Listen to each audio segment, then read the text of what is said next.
ओम नमो भगवते वासुदेवाय। ओम नमो भगवते वासुदेवाय। ओम नमो भगवते वासुदेवाय। श्रीमद् भागवतम हम करेंगे 21वें अध्याय का समरी। तो इसका शीर्षक था कर्दम मुनि और स्वयंभू मनु के बीच में वार्तालाप। तो शुरू करते हैं 21वां अध्याय, तीसरा कैंटो। तो सबसे पहले ये प्रारंभ होता है, विदुर जो है मैत्रेय मुनि से कुछ इंक्वायरीज करते हैं, क्योंकि अभी तक जो सृष्टि की क्रिएशन हुई थी वो ब्रह्मा द्वारा हुई थी, और ब्रह्मा द्वारा स्त्री पुरुष के संयोग से नहीं हुई थी। वो ब्रह्मा जी ने अलग अलग तरीकों से सृष्टि की रचना करी, जो हमने सुना। तो यहाँ पर विदुर पूछते हैं, अच्छा स्वयंभू मनु के बारे में बताइए, क्योंकि स्वयंभू मनु के बाद जो क्रिएशन हुई प्रोक्रिएशन से हुई, स्त्री और पुरुष के संयोग से हुई, तो उसके बारे में बताइए। मैंने सुना है प्रियव्रत महाराज और उत्थानपाद के बारे में, जो कि स्वयंभू मनु के पुत्र हैं।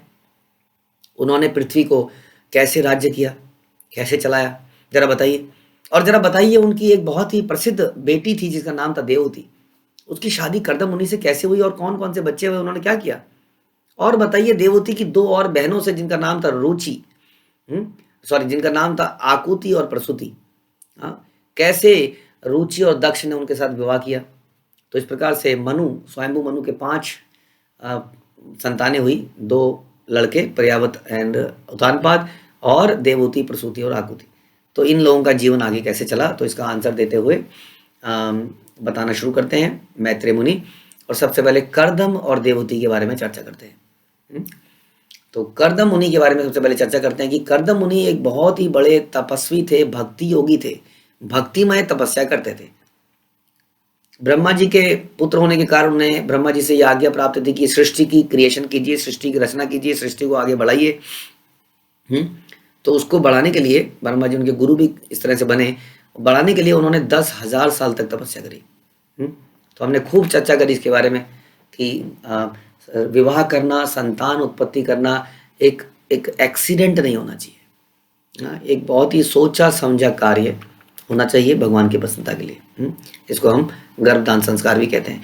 तो उसके लिए अपने आप को रेडी करते हुए कर्दम मुनि ने 10,000 साल तक तपस्या करी। इसका मतलब ये समय था सतयुग का, जब व्यक्ति की आयु थी 1,00,000 वर्ष, और वो इस प्रकार की तपस्याएं कर सकता था। श्रील प्रभुपाद में बताते हैं कि इस युग में ऐसी तपस्याएं करना पॉसिबल नहीं है, इसलिए इस युग में क्या है, केवल हरिनाम, भगवान के नामों का जप कीर्तन, उसी से व्यक्ति एक्चुअली में भगवान को प्राप्त कर सकता है। तो इस प्रकार उन्होंने कई सालों तक, 10,000 सालों तक भगवान की तपस्या करी, और भगवान उनकी इस तपस्या से इतने प्रसन्न हो गए कि भगवान उसी जगह पर अवतरित हो गए जहां पर वो तपस्या कर रहे थे। वो उस जगह का नाम था बिंदु सरोवर।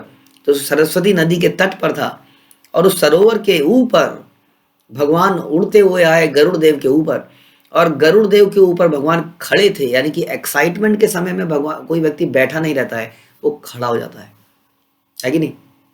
भगवान गरुड़ के कंधे पर खड़े थे, और भगवान के नेत्रों से प्रसन्नता, एक्साइटमेंट में अश्रु नीचे गिरे, और वो बिंदु सरोवर में गिरे, और बिंदु सरोवर का जल अत्यंत तप से पवित्र बन गया।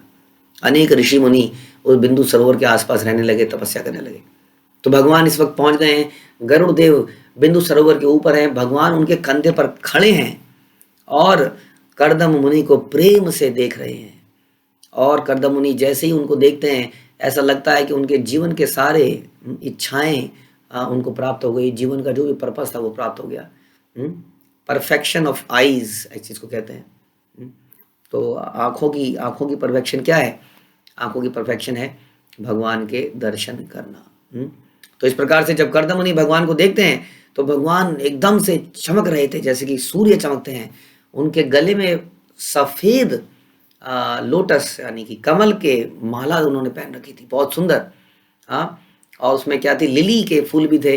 उन्होंने एक सिल्क गारमेंट यानी कि येलो सिल्क का पहन रखा, धोती पहन रखी थी, और उनके काले काले जो बाल थे वो उनके एकदम सुंदर चेहरे में ऐसे ऐसे घुमावदार तरीके से लटके हुए थे। एकदम उसके बारे में लिखा गया कैसे भगवान ने सुंदर मुकुट पहन रखा था, उन्होंने सुंदर कान में कुंडल पहन रखे थे, उन्होंने अपना चतुर्भुज रूप दिखाया था, जिनके हाथ में शंख चक्र गदा और पद्म थे, लिली थी एक्चुअली में, व्हाइट लिली उनके हाथ में था। उनका चेहरा एकदम चमक रहा था और हंस रहा, स्माइल वो कर रहे थे। उनके गले में बहुत ही सुंदर माला थी जिसमें कौस्तुभ मणि था, उनके छाती पर श्रीवत्स का चिन्ह था। इस प्रकार कर्दम मुनि ने उनको देखा और कर्दम मुनि देखते ही भाव में भर गए और भगवान की ग्लोरिफिकेशन करने लगे, भगवान के गुणगान करने लगे। भगवान ने कहा आपका दर्शन जो है और आपके जो चरण हैं वो वास्तव में व्यक्ति को इस संसार सागर से प्राप्त, जो आपके चरण पकड़ लेता है वो इस संसार के सागर को प्राप्त कर सकता है, जो कि अदरवाइज अनक्रॉसेबल है, इसको क्रॉस नहीं कर सकता वो। इस प्रकार से बोलते हैं। और उसके बाद बोलते हैं कि कई लोग ऐसे हैं जो आपके इस परम चरणों को, जो कि संसार के सागर से दूर कर सकते हैं, इसको छोड़कर आपसे क्या मांगते हैं, आपसे मैटीरियल वस्तुएं मांगते हैं, सांसारिक वस्तुएं, जैसे धन हो गया, सुंदर स्त्री हो गई, स्वास्थ्य हो गया, बीमारी से छुटकारा हो गया इत्यादि। तो कर्दम मुनि कहते हैं वो लोग मूर्ख हैं जो आपसे इन चीज़ों को मांगते हैं, क्योंकि ये चीज़ें तो नश्वर हैं, टेम्परेरी हैं, और आप तो इटर्नल वस्तुएं दे सकते हैं। वो फिर अपने बारे में बताते हैं कि मैं भी कुछ ऐसा ही हूँ, मैं भी कुछ ऐसा ही हूँ, क्योंकि मैं भी तुमसे, आपसे आज एक कन्या मांगना चाहता हूँ जिससे मैं विवाह कर सकूं, जो विवाहित जीवन की इच्छाएं पूरी कर सके। बड़ा सुन के अजीब सा लगता है, ऐसा क्यों? आप इतने ज्ञानी, आप इतने डिटैच्ड व्यक्ति, और आप खुद ही कह रहे हैं कि लोग आपसे संसारिक चीजें मांगते हैं, आप ही खुद ही मांग रहे हैं, एक कन्या चाहते हैं आप शादी के लिए। तो कहते हैं इसलिए चाहता हूं क्योंकि ब्रह्मा जी जो मेरे गुरु भी हैं, उनका आदेश है कि संसार में क्या किया जाए, परिवार बढ़ाया जाए, जीवात्मा को लाया जाए ताकि जीवात्माएं शुद्ध हो पाए और शुद्ध होकर अपने धाम में चले जाए। कितना बड़ा काम है देखा जाए तो। एक ऐसे व्यक्ति के लिए जो विरक्त है, उसके लिए पारिवारिक जीवन बनाना, सामान जोड़ना, सब चलाना, उसके सुसु पोटी इन चीज़ों में एंगेज करना अपने आप को, वेरी डिफिकल्ट। उसी तरह से बहुत डिफिकल्ट है संसार में प्रीच करना।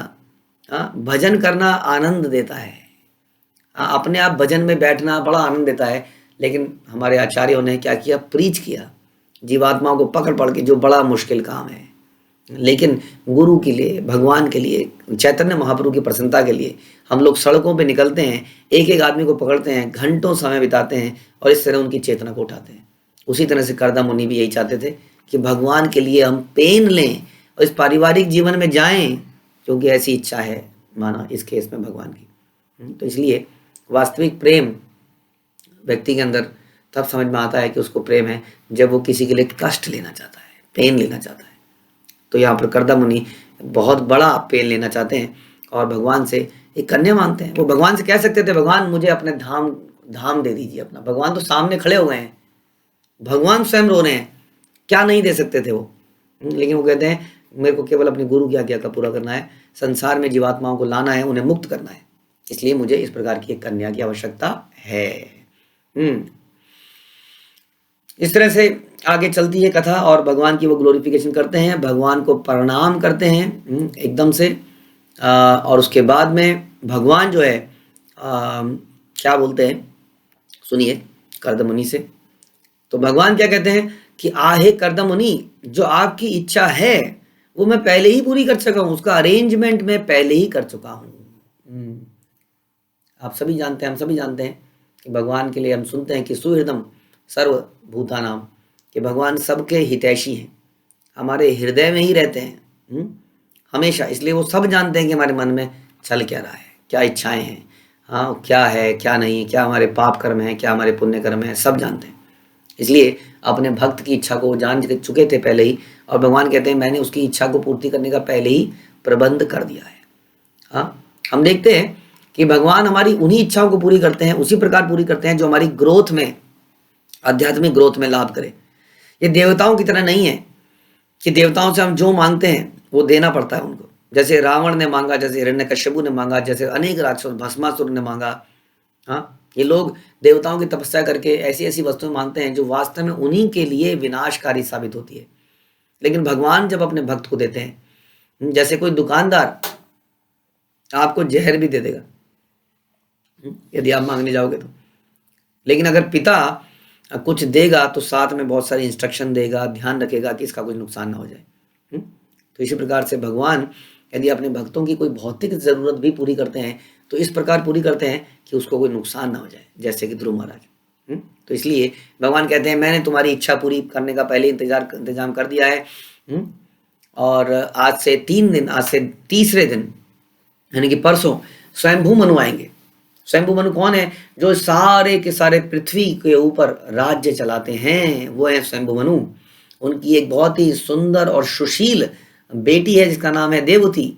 वो आपके लिए बिल्कुल उचित रहेगी, उसका भाव बिल्कुल आप जैसा ही है, उसके अंदर भी भक्ति भाव है, वो बिल्कुल परफेक्ट रहेगी जैसे कि आप चाह रहे हो। और इस प्रकार से उसके साथ आपकी 9 संतानें, 9 लड़कियां पैदा होंगी और ये 9 लड़कियां ब्रह्मा जी के पुत्र जो हैं उनके साथ इनका विवाह होगा और ये आगे जाके सृष्टि की रचना करेंगे। और तुम्हारा क्या होगा कर्दम? क्योंकि तुम अपने सारे कार्यों को मुझ पर अर्पित कर दोगे, हर वस्तु को मुझ पर अर्पित कर दोगे, इसलिए अंत में तुम मुझे प्राप्त करोगे। और एक और बहुत अच्छी बात है कि मैं स्वयं, मेरा अंश जो है स्वयं देवती की गर्भ से तुम्हारे पुत्र के रूप में पैदा होगा जिसका नाम होगा कपिल, और मैं अपनी माता देवती को सांख्य दर्शन बताऊंगा। तो ये बहुत खुशखबरी है कि मैं तुम्हारे घर में खुद आऊंगा। उसके बाद भगवान कर्दम मुनि से इस प्रकार का वार्तालाप करके चले जाते हैं और भगवान को जाते हुए कर्दम मुनि देखते हैं कि भगवान वैकुंठ के रास्ते से जा रहे हैं। हम जब आसमान में देखते हैं सारा एक जैसा लिखता है, हमें दिखता नहीं है कि यहाँ पर से ही कोई रास्ता वैकुंठ को भी जाता है, कोई रास्ता स्वर्ग को भी जाता है। तो भगवान उस रास्ते में चले जाते हैं, कर्दम मुनि इसको देख पाते हैं और साथ में कर्दम मुनि क्या देखते हैं कि गरुड़ देव उड़ रहे हैं और गरुड़ देव के पंखों की फड़फड़ाहट से साम वेद के मंत्रों का उच्चारण हो रहा है। क्योंकि श्रील प्रभुपाद ने बताया कि इन सारे मंत्रों के उच्चारण का सार क्या है? हरे कृष्णा कृष्ण कृष्ण हरे हरे, हरे राम राम राम हरे हरे।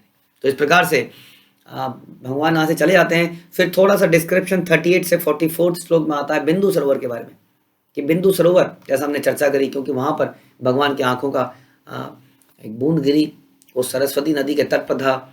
उसके चारों तरफ बहुत ही सुंदर वृक्ष लगे थे और वहाँ बहुत सारे पक्षी चहचहा रहे थे, बहुत सारे फलदार पेड़ थे। ऐसे प्राकृत और ऐसे मधुर दिव्य सतोगुणी जगह पर कर्दम मुनि का आश्रम था। और वहीं पर पहुँचते हैं कौन? वहीं पर पहुँचते हैं स्वयंभू मनु। तो वहाँ पर कर्दम मुनि की चर्चा हो रही है कि कर्दम मुनि जो जब वहाँ पर कर्दम मुनि वहाँ पर भगवान को अपना अर्पण करके उठे ही थे, तो तभी वहाँ पर स्वयंभू मनु आ जाते हैं। और कर्दम मुनि कैसे दिख रहे हैं इस वक्त? उनका शरीर जो है एकदम दिव्य दिखता है, वो लंबे हैं, उनकी आंखें बड़ी बड़ी लंबी हैं, उनके बालों में जटाएं पड़ गई हैं, उनके कपड़े जो हैं फटे पुराने हैं, लेकिन इन कपड़ों के अंदर वो ऐसे दिखते हैं कि जैसे कोई मणि हो जिसको पॉलिश ना किया हो गया, वो चमकाया ना गया, यानी कि वो दिव्य चमक रहे हैं। वो बिल्कुल भी क्षीण नहीं दिख रहे हैं, वो बड़े ही स्वस्थ और बड़े ही सुंदर दिख रहे हैं इतनी साल की तपस्या के बाद, क्योंकि भगवान ने स्वयं उनके ऊपर दृष्टिपात किया। उन्होंने भगवान का दर्शन निरंतर किया, इसलिए उनके दर्शन से उनको आनंद जो रहा, उस आनंद से वो इतने सुंदर और स्वस्थ लग रहे थे।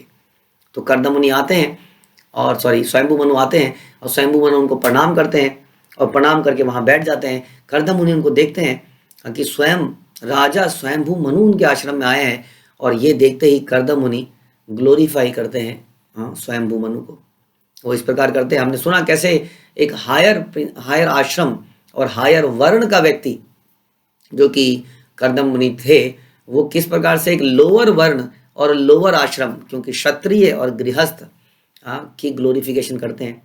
वो कहते हैं कि आप सारे संसार में जो चलते हैं और जो आपके पीछे पीछे आपकी सेना चलती है और आपका जो ये अलौकिक रथ आपके साथ चल रहा है, संसार में ऐसा लोग सोच सकते हैं कि ये आप शो ऑफ स्ट्रेंथ कर रहे हैं, आप दिखावा कर रहे हैं, लेकिन आप जैसे लोग यदि ना हो तो संसार में चोर उचक्के फैल जाएं और धार्मिक लोगों का धर्म को नाश कर दें, कोई सब चारों तरफ अराजकता फैल जाए, धर्म का विनाश हो जाए। आप ही के डर से सारी व्यवस्था है और आप ही की इसी के कारण, आप लोगों के इस व्यवस्था के कारण कर्दम मुनि, मैं और मेरे जैसे ऋषिगण धर्म का पालन कर पाते हैं और इस संसार का पालन हो पाता है। तो ये आपकी बहुत बड़ी कृपा है। तो हम सुनते हैं कैसे क्षत्रिय के पास जो पावर आती है वो इसलिए नहीं आती है कि वो अपना घर भर ले, वो टैक्स इसलिए वसूल नहीं करता है, वो इसलिए सरकार में नहीं आता है कि 5 साल में सरकार को लूट ले, वो इसलिए आता है कि कैसे वो अपना सर्वस्व ब्राह्मणों की रक्षा के लिए लगाए और ये ब्राह्मण किस प्रकार से ज्ञान का वितरण संसार में करें। यानी कि क्षत्रिय का एक धर्म बनता है कि ब्राह्मणों की प्रोटेक्शन हो और संसार में क्या हो, संसार में कई सारे स्कूल एंड कॉलेजेस खुलें जो कि आज भी खुल रहे हैं, लेकिन पैसा कमाने के लिए नहीं। संसार में स्कूल कॉलेज खुले हैं किस लिए? ताकि धर्म की शिक्षा दी जा सके, जीवेर स्वरूप है नित्य कृष्णदास ये पढ़ाया जा सके। संसार में जब हम आगे बढ़ते हैं तो हमें डिग्री मिलती है, graduate, post graduate, doctorate, professor, ये वो, हाँ। लेकिन जब हम भक्ति में आगे बढ़ते हैं तो हमारे अंदर हमारे पास डिग्री लगती है, हमारे पास हमें क्या बोलता है, हमें शुरू में बोला जाता है प्रभु, हम कहते हैं हम प्रभु हो गए, और फिर धीरे धीरे पता चलता है आप कौन है, मैं दास हूँ। हाँ, 5 साल और हो गए, आप कौन है, आप, मैं दासानुदास हूँ। 5 साल और हो गए, आप कौन है, मैं दास दास दासानुदास हूँ। यहाँ पर व्यक्ति नीचे गिरता चला जाता है इस यूनिवर्सिटी में यहाँ दास की डिग्री ऐड होती जाती है और संसार में बॉस बॉस और बॉसानुबॉस बनता जाता है। तो ये यूनिवर्सिटीज बिल्कुल डिफरेंट है। ऐसी यूनिवर्सिटी की स्थापना क्षत्रियों ने करनी बंद कर दी, ब्राह्मणों का सर्वनाश हो गया, इसलिए सारी ये जो व्यवस्था है वो खराब हो गई। इसी व्यवस्था को बनाए रखने के लिए स्वयंभू मनु की ग्लोरिफिकेशन करते हैं कर्दम मुनि, और यहीं पर यह अध्याय समाप्त होता है। आगे हम सुनेंगे कैसे कर्दम मुनि के बारे में स्वयंभू मनु अब बोलेंगे। हरे कृष्णा। श्रील प्रभुपाद की जय। ग्रंथराज श्रीमद् भागवतम की